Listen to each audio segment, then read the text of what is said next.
Assalamualaikum warahmatullahi wabarakatuh. Alhamdulillah wassalatu wassalamu ala Rasulillah wa ala alihi wa sahbihi wa man tabi'ah. Pertama-tama kita puja kepada Allah Subhanahu wa taala, rahmat dan sejahtera kepada Nabi kita Nabi besar Muhammad sallallahu alaihi wasallam serta seluruh keluarga dan sahabat beliau sekalian. Marilah dalam kesempatannya kita dengar tabuh ayat Allah. A'udzu billahi minasyaitonir rajim. Bismillahirrahmanirrahim. Yunabba'ul insanu yawma idzin bima qaddama wa akhar. Balil insanu ala nafsihi basirah walau alqa ma'adhirah. Oleh Allah berfirman dalam surat Qiyamat. Yang maksudnya yunabba'ul insanu, singa akan diceritakan bak getanyo manusia yauma idzin ba uro kiamat tengah bima qaddama wa akhar, apa amal yang kau kerja buh ada awal tak kerja, buh ada akhir tak kerja, bandum tengah dicerita oleh Allah ba uro kiamat. Kemudian Allah ceritanya bila gedanya tak ingkar, tak pegah hana tak kerja, hadente yang tak ingkar menyebut-but hana gate. Tak ingkar tak pegah hana tak kerja, balil insanu ala nafsihi basirah. Tapi aduh manusia tengok, aduh draw manusia na bukti-bukti, na syakti-syakti. Wate tak pegah hana tak kerja diik syakti le jaro, diik syakti le gaki dari anggota-anggota katanya. Hana pat tam dawa tengok diik syakti langsung draw katanya. Alasan katanya macam-macam. Pakon kata hana tak ibadat, ya Allah lantar lengat tindat sibuk le minta rezeki ham temung temayang. Walau alqa ma'adirah Tuhan, walaupun mengemukakan alasan apa saja. Anda dengar itu alasan. Walau alqa ma'adirah, walaupun memukakan tanya alasan apa saja. Karena tengok akan gujuk bukti oleh Allah. Ada kala gujuk dali oleh Allah. Alasan-alasan katanya. Pertama kadang-kadang alasan katanya pakon jud ham temung ibadat ke Tuhan. Sibuk tak ya Allah lantaran lun kaya. Lantaran lun tak harta nafah ham temung perlu tanya. Dalam pertimang-pertimang harta uro malam. Menyanyian alasan ba Allah pegah lantaran kaya sehingga oleh Allah akan gepeget hujah. Aku pun akan pergi dali punya alasan kaya dengan Nabi Sulaiman bin Daud. Nabi Sulaiman raja goknya bantaboh dunia. Kon taboh-taboh daerah bantaboh dunia goknya raja. Kaya goknya tiba kaya goknya. Sehingga kaya Nabi Sulaiman bak tiuro gelake idin ba Allah. Ya Allah, uronyo bubina makhluk-makhluk dalam dunia ya Allah baklun rezeki di. Ke bangkaian Nabi Sulaiman. Biarlah ke Allah ubina makhluk dalam dunia. Kau tabuh mukim lam tabuh dunia.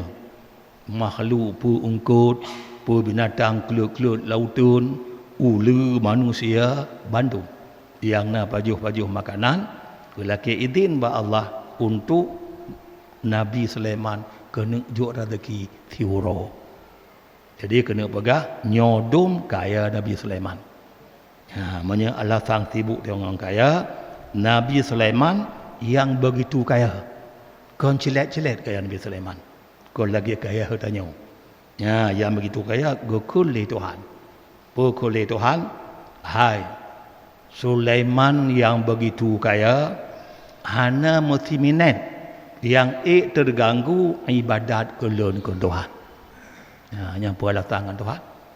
Yang dong gaya danyo mentang tiga urudah ibadah Nabi Sulaiman. Yang dum kaya muslimin hantam telat, hantam tua, hantam je ke bawah untuk beribadat kelon ke Tuhan. Apa alasan? Alasan katanya, ya Allah, lun jud ham temeng ibadat sibuk dah lah Allah. Karena lun gatin ya Allah. Bengah urul lun tut uke ya minta rezeki ya Allah. Mu temeng tabah mo, hantip ke aneng, hantip ke dro, hantip ke inang.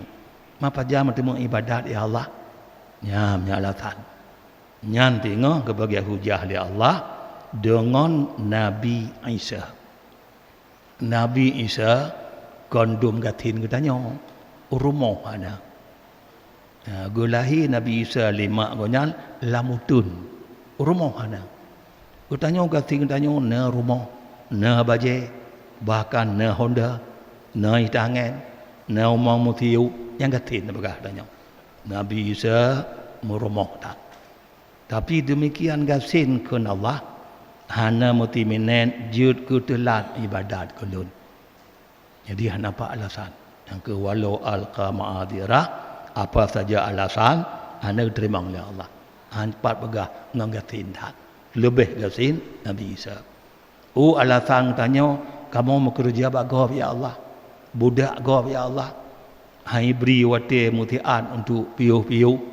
Lantaran kamu je ke budak gab. Maka sehingga terganggu ibadat kamu. Gecok hujah oleh Allah menyata bagah budak gab. Nabi Yusuf dipegat ke budak. Memang Nabi hana budak, kerana budaknya termasuk kek, tapi dipegat ke budak. Budak hana bak Nabi hana budak, dipegat ke budak. Di pekerja Nabi Yusuf hana piuh-piuh, dipegat ke budak. Nyandum budak Nabi Yusuf hantam mutiminen yang tua yang telat ibadat kelun ke Tuhan. Tema ada budak-budakkah? Nah lagi budak Nabi Yusuf, berat Nabi Yusuf dibawa ke budaknya. Nah lagi nya mutiminen ana telat. Jadi hanapat alasan dengan Allah dalam halnya. Oleh karenanya katanya taudib dalam alam dunianya selalu tanya tamita ridha Allah. Kaya katanya ridha Allah lamita. Kemudian gatin katanya ridha Allah lamita. Tanya ujuk ke budak ke ridha Allah yang lamita. Maka ji kelebihan tarawih katanya malam 17. Geberi pahala oleh Allah, misi pahala anbiya malamnya. Kemudian malam tengok malam 18. Anda datang. Gaji tu 15 waktu anda datang ke habis. Malam tengok urung tarawih malam tengok malam 18 guhui li tidro malaikat. Guhui li tidro malaikat Allah peguhui ya ibadallah, hai hamba Allah, sesungguh Allah kagerida ke gata dan kagerida kedua mak gata. Jadi menuk ada pegah katanya taudibnya minta ridha Allah. Rupanya telah tabok mudome ridha Allah ngon tarawih malam 18. Tarawih malam 18 guhu malaikat sesungguh Allah kagerida ke gada dan kagerida kedua mak ayah gada. Jadi katanya yang tak ibadat ili kurunci katanya. Yang bayi ili nya mentemu ridha kurunci mengedepu pane ya Allah nyo ada anak gada yang ijak tarawih malam 17. Jeli kan. Jadi menang untuk minta ridha Allah tengok ngon tarawih malam 18 Ramadan. Sedekah ikhlas katanya malam 16 berjumlah 1.655.500 rupiah. 1.655.500 rupiah. Amin ya rabbal alamin. Wassalamualaikum warahmatullahi wabarakatuh.